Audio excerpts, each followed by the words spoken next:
Buonasera e benvenuti all'appuntamento con l'informazione di prealpina.it. Oggi giovedì 8 giugno. Ancora un incidente mortale a Rho sulla 4. 2 le persone che hanno perso la vita in un incidente avvenuto pochi minuti dopo mezzogiorno. Ci racconta tutto Elisa Petrocelli. Un incidente stradale avvenuto poco dopo mezzogiorno sull'autostrada A4 fra Rho e la barriera di Milano Ghisolfa ha portato alla morte 2 persone decedute in auto.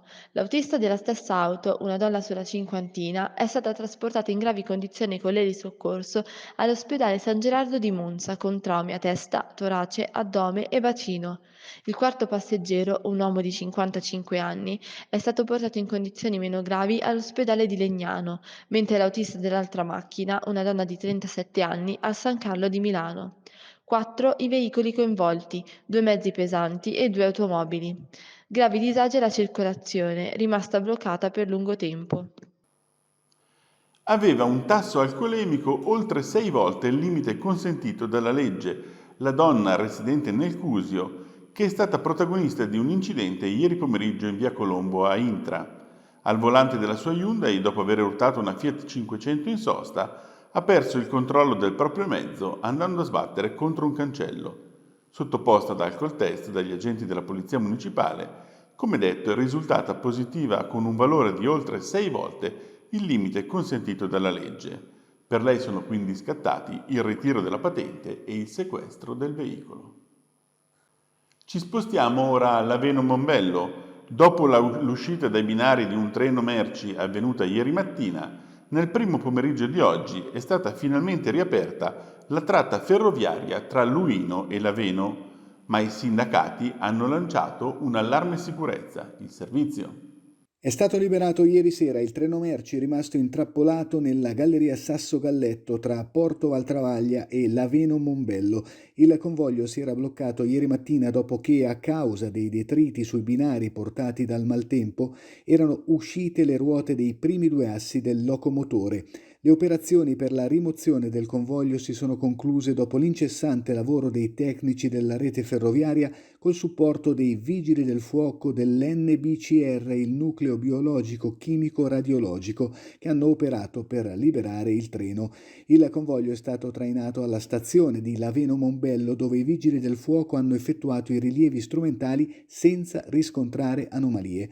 Sono seguiti i lavori di ripristino della tratta ferroviaria a cura del personale specializzato dell'infrastruttura ferroviaria.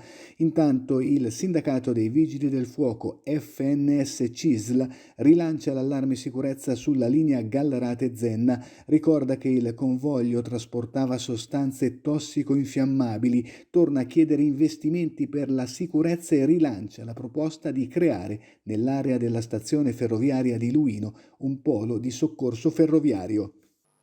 L'arcivescovo di Milano Mario Delpini ha visitato oggi i pazienti dell'Hospice Alta Chiara di Gallarate. Il servizio è di Elisa Ranzetta. L'arcivescovo di Milano, Mario Delpini, ha fatto visita giovedì mattina alle persone ricoverate nell'Hospice Alta Chiara di Gallarate ai Ronchi. Sono venuto a portare la benedizione del Signore, ha detto la guida della Chiesa milanese. La benedizione non è una specie di scaramanzia, ma una dichiarazione di alleanza. Il Signore dice: io voglio essere alleato del bene e di tutti coloro che fanno il bene. Dio dice: io sono con te sempre nella vita vigorosa e nella fragilità.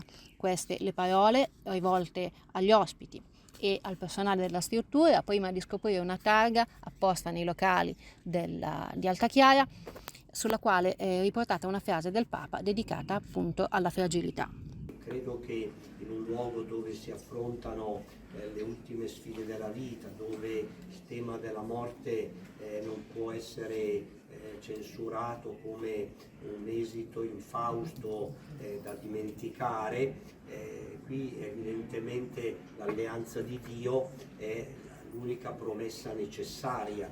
Chi dice non bisogna soltanto accettare di essere fragili, accettare la morte come un'inevitabile fatalità, ma piuttosto Dio alleato del bene dice io sono con te sempre. E sempre l'arcivescovo Delpini sarà protagonista sabato dell'ordinazione di 15 nuovi sacerdoti per la diocesi di Milano. 3 di loro sono originari del Varesotto: Matteo Garzogno di Gallarate, Jacopo Speroni di Abbiate Guazzone e Marco Zambon di Busto Arsizio. Verranno ordinati sabato 10 giugno alle 9 in Duomo a Milano. Alla solenne celebrazione parteciperanno, oltre ai familiari dei futuri presbiteri, amici e fedeli delle parrocchie di origine e di quelle in cui i seminaristi hanno svolto le prime esperienze pastorali. Secondo una tradizione ripresa lo scorso anno dopo lo stop per la pandemia, subito dopo la messa i preti novelli verranno festeggiati sul sagrato della cattedrale milanese. I futuri preti diocesani hanno completato il cammino di studi e di discernimento spirituale al seminario di Venegono. Oggi è finita la scuola, studenti scatenati ovunque. Il servizio è di Massimo Rovati con le immagini di Agenzia Blitz. Vacanze al via in tutte le scuole di Varese e provincia da questa mattina, 8 giugno. Ogni istituto ha detto basta in orari differenti. C'è chi ha potuto esultare già prima delle 10, come l'ITET Daverio Casula di Varese, chi alle 11 e chi dopo la quarta ora. Al suono della campanella subito si è scatenata l'esultanza degli studenti che hanno acceso fumogeni, intonato cori da stadio e sparato musica ad alto volume. Voglia di divertirsi, insomma, dopo mesi e mesi di lezioni e studio.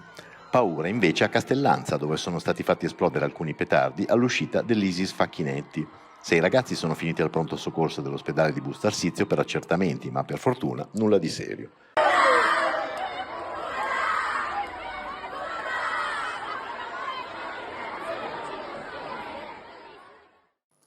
Una vera e propria boutique del falso è stata scoperta dalla Guardia di Finanza e ha portato alla denuncia di una donna residente a Rovellasca, comune comasco confinante con Saronno, per i reati di contraffazione, ricettazione e indebita percezione del reddito di cittadinanza. Le indagini, partite dai social network, hanno consentito di svelare l'esistenza di una vera e propria boutique di false griffe appartenenti a note case della moda allestita all'interno di un appartamento a Rovellasca e ampiamente pubblicizzata su apposite pagine online.